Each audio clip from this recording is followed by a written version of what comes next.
A man died for 10 hours and returned to tell us what he saw in the other world.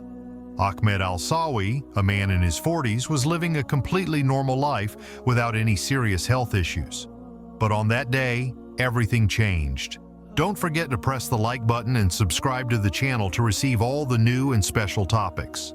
Ahmed was sitting in a small cafe, sipping his usual coffee when he suddenly felt a sharp pain in his chest. His body began to tremble, and he felt his breathing accelerate in a strange way, as if something was slowly pulling his soul out of his body. Within just a few minutes, he collapsed to the ground, motionless.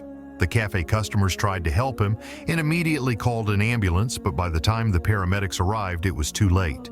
The doctor officially declared him dead and confirmed that his heart had completely stopped beating.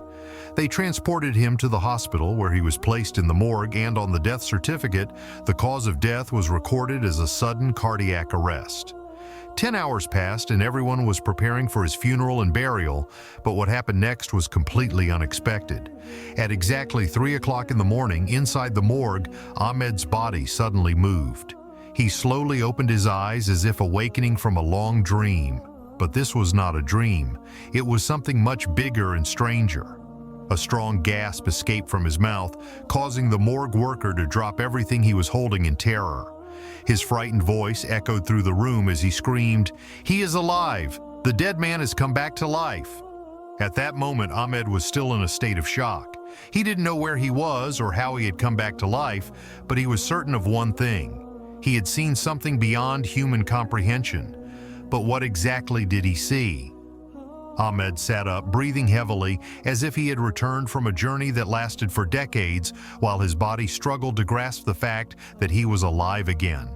Doctors and nurses rushed toward him in astonishment, for this defied all medical and logical explanations. How could a man who had been dead for 10 hours come back to life? But the most astonishing part was not his return itself, but what he had witnessed during those hours when he was no longer in this world.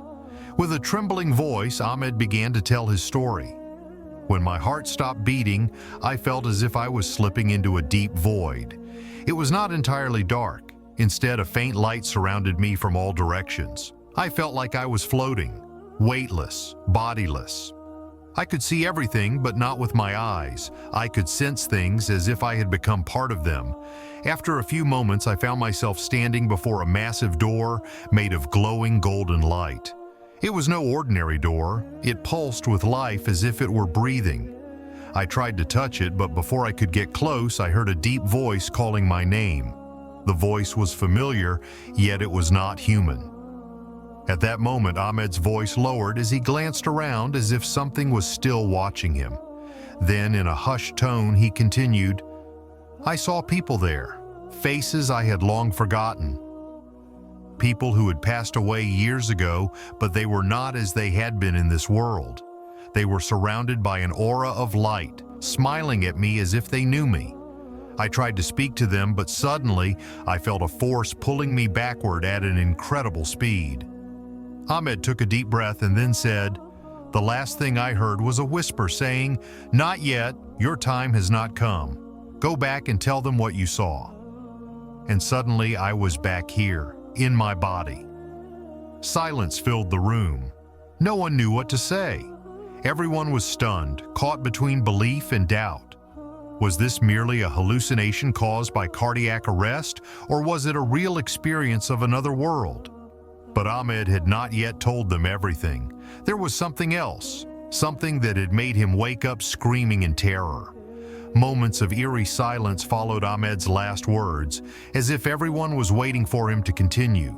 Their eyes were fixed on him, eager to hear the conclusion, but he hesitated.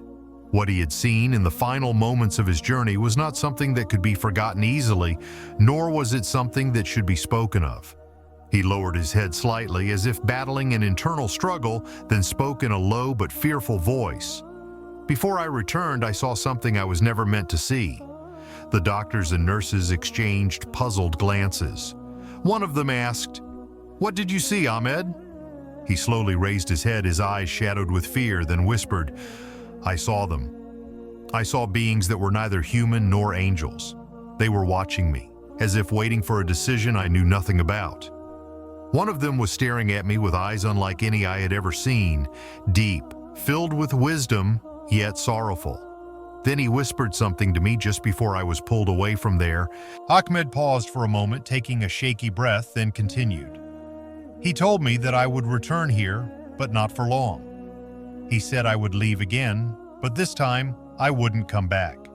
A nurse gasped in fear, while one of the doctors stepped back as if a shiver had run through him. Ahmed wasn't joking.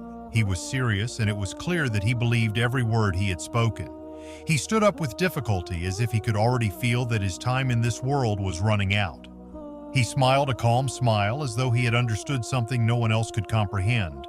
Then, in a quiet voice, he said, "Do not fear death.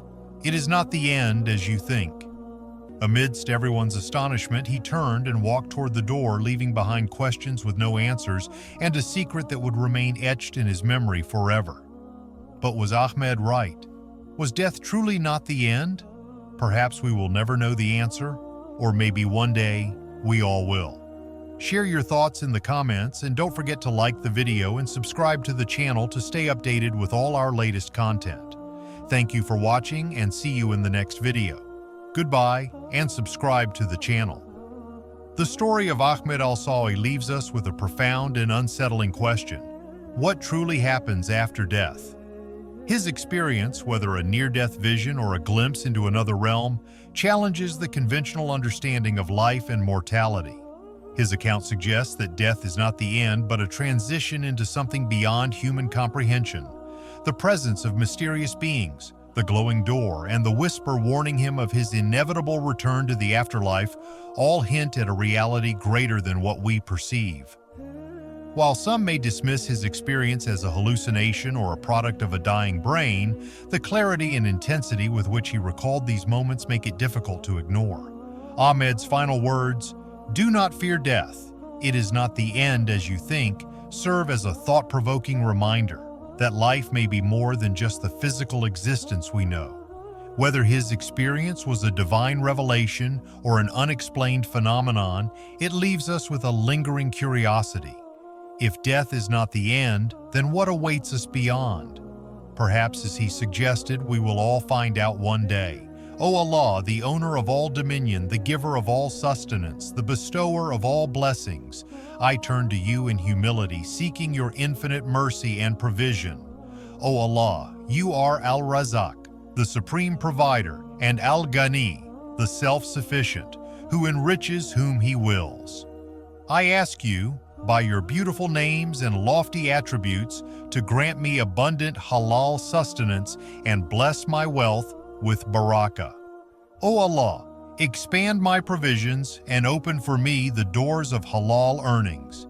Make me independent of all creation and reliant only upon you. Grant me wealth that does not lead me away from your remembrance, but rather brings me closer to you. Protect me from unlawful earnings and purify my wealth from all impurity. O Allah, bless my efforts, multiply my wealth, and make me among those who spend generously in your cause. O Allah, grant me financial stability, remove my debts, and protect me from poverty, hardship, and financial distress. Make me among those who earn with sincerity and spend with wisdom.